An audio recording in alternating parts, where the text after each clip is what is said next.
Argentina are rugby's greatest example of what happens when you give Tier 2 teams an opportunity to crack the big time. Like Georgia are today, Argentina were for a long time too big for the minnows, but too politically insignificant to join the rugby championship. It took years for them to get the recognition that he deserved. They got to the World Cup quarter-final in 1999. They beat the likes of Wales, France, Australia, Ireland, England, before in 2007 they finally cracked the big time. Pulled with hosts France and Ireland, they were expected to play it off with Ireland for a place in second to qualify for the quarter-finals. But the passionate South Americans hadn't read the script as they took on France in the opening game and beat them thanks to a try by Ignacio Coleto, one of the players that is top of our list today. Coleto isn't a renowned try scorer for Argentina. He isn't even in the top 10 try scorers of all time for his country, but boy, does he do it in the big moments. Coleto scored a modest 14 tries in 37 games for the Pumas, but 9 of them were against Tier 1 nations, whilst Argentina had Tier 2 status. Coleto is the only player in history to score in 2 opening games of the Rugby World Cup. He did it against Australia in 2003, and he did it in the 2007 opener against France, as we mentioned. This guy might be one of my favorite players on the list. He was absolutely incredible and had an incredible haircut as well, don't get me wrong, but an unbelievable wing and fullback. And he just was a man for the big time.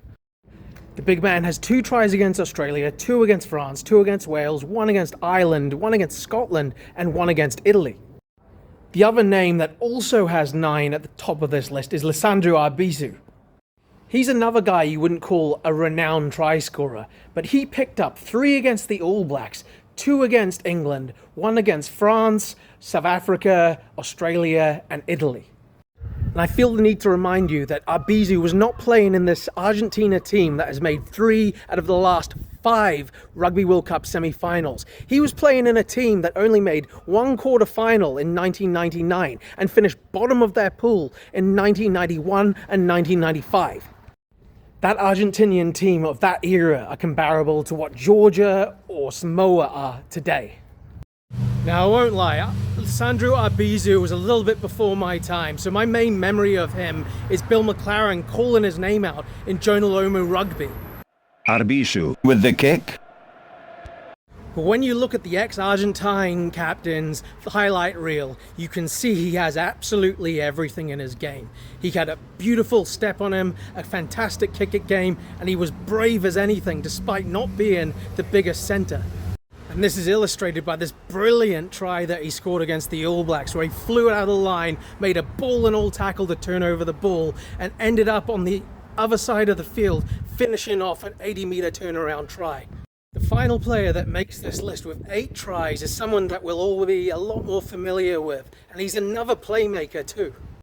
Current Los Pumas coach Felipe Contepomi scored 8 tries against Tier 1 nations, which is even more incredible because he went on to play another 5 years after Argentina became a Tier 1 nation. Equally adept at fly half and inside centre, Contepomi was absolutely instrumental in Argentina's run to 3rd in the 2007 World Cup, scooping up a World Player of the Year award nominee, first Argentinian player, along with Juan Martin Hernandez, to do so. In fact, him and Hernandez are 2 of only 3 Tier 2 players that were ever, in history to this day, nominated for that award. Contepomi was another player that was made for the big game, and like Coleto and Arbizu, he was nowhere near Jose Maria Nunez Pirsec's all-time try-scoring record of 29. But he is at the top of the leaderboard when it comes to Tier 2 players scoring against Tier 1 teams. Gone are the days of Argentina being a Tier 2 team. Over the last 5 World Cups, only South Africa and New Zealand can claim to have a better overall record. So before World Rugby thinks about shutting out Uruguay or Chile, they should remember that Rodrigo Fernandez could be the next Contepomi. Because as I said before, sometimes the difference isn't talent, sometimes it's opportunity.